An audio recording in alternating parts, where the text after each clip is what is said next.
So అక్కడికి వెళ్ళారు, అంతా బాగుంది. మళ్ళీ పేరెంట్స్ ఒకసారి వెళ్ళి చూడాలి అనుకున్నప్పుడు, లేకుంటే వాళ్ళు మధ్య మధ్యలో హాలిడేస్ అనేవి ఉంటాయా, ఎలా ఉంటుంది? వెళ్ళిన తర్వాత ఎంబీబీఎస్ అయిన తర్వాత కంప్లీట్గా క్యాంపస్లోనే ఉండాలా? అట్లని ఏముండదండి. యాక్చువల్గా ఏంటంటే మనకి 6 monthsకి సెమ్ బ్రేక్ ఉంటుంది, ప్లస్ ఇయర్కి ఆల్మోస్ట్ 2 months హాలిడేస్ ఉంటాయి అనమాట.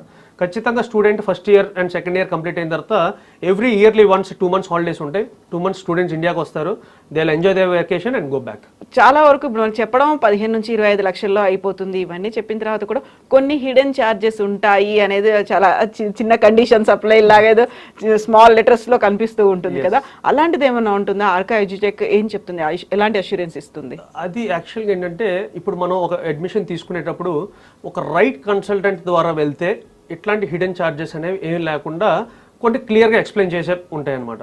సో యాక్చువల్గా ఆర్కా ఎడ్యుటెక్ మెయిన్ ఏంటంటే యూనివర్సిటీ ఫీజు ఏదైతే ఉంటుందో డైరెక్ట్గా ఫ్రమ్ ది పేరెంట్ అకౌంట్ నుంచి యూనివర్సిటీ అకౌంట్కి మేము ట్రాన్స్ఫర్ చేస్తాం.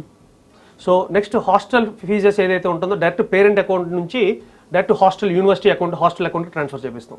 సో ఈ పేమెంట్స్ ఏదైనా direct from the parent to university, parent to direct జరిగినప్పుడు ఎటువంటి ఇష్యూస్ ఉండవు. కానీ ఇక్కడ మధ్యలో చాలా మంది కన్సల్టెంట్స్ ఏం చేస్తారంటే యూనివర్సిటీ ఫీజు మాకు కట్టండి, మేము యూనివర్సిటీకి ట్రాన్స్ఫర్ చేస్తూ ఉంటారు. సో ఇట్లాంటి కేసెస్లో చాలా ప్రాబ్లమ్స్ ఫేస్ చేసే ఛాన్సెస్ ఉంటాయి. సో మధ్యలో మన కన్సల్టెంట్ దగ్గర పే చేసాం అనుకోండి, వాళ్ళు యూనివర్సిటీకి ఎంత పే చేస్తున్నారో తెలియదు. సో కాబట్టి ఇట్లాంటి హిడెన్ ఛార్జెస్ ఇక్కడ ఉంటాయి అనమాట. యాక్చువల్గా ఫీజు ఎంతో కూడా అర్థం కాదు. సో కాబట్టి ఏంటంటే ఒక రైట్ కన్సల్టెంట్ ద్వారా వెళ్తే వాళ్ళ దగ్గర క్లియర్గా అసలు ఏమేమి ఫీజెస్ ఉన్నాయి, ల్యాబ్ ఫీజెస్ ఎంత, లైబ్రరీ ఫీజెస్ ఎంత, ఎగ్జామినేషన్ ఫీజెస్ ఎంత, ఇవన్నీ కూడా మేము క్లియర్గా పేరెంట్ మొత్తం ఆన్ పేపర్ ఎక్స్ప్లెయిన్ చేస్తాం. కానీ కొంతమంది కన్సల్టెంట్స్ ఏం చేస్తారంటే they will not explain everything, just only sir university fees ఎంత, హాస్టల్ ఫీజు ఎంత అని చెప్తారు, కంప్లీట్ అయిపోయిందని చెప్తారు.